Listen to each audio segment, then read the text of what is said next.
காவலர் பார்வை செய்திகள்.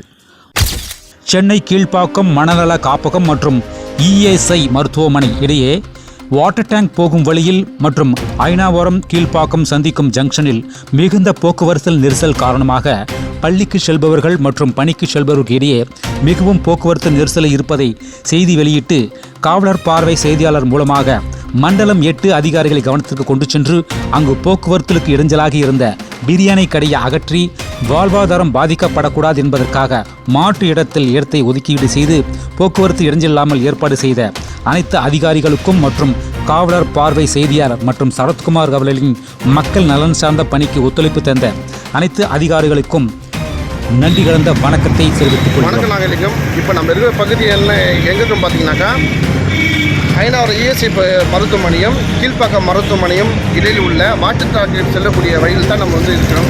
ஏனென்றால் கடந்த 23/9 பொதுமக்களுக்கும் போக்குவரத்துக்கும் இடையூறாக உள்ள ஐனாவரம் வாட்டர் டேங்கில் செல்லக்கூடிய வழியில் பிரியாணி கடையால் ரொம்ப அவதிக்குள்ளாக மக்கள் ரொம்ப அவஸ்தைப்பட்டிருந்தாங்க.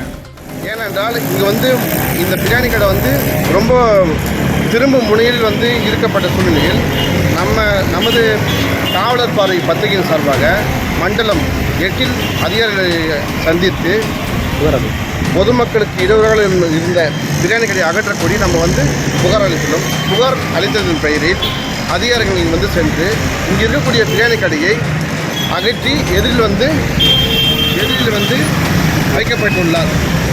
நமது காவலர் பார்வை பத்திரிகையின் சார்பாக புகாரில் அளித்ததன் பேரில் அதிகாரிகள் நடவடிக்கைக்காக நன்றியை தெரிவித்துக் கொள்கிறோம். இப்படிக்கு சரத்குமார், காவலர் பார்வை செய்தி.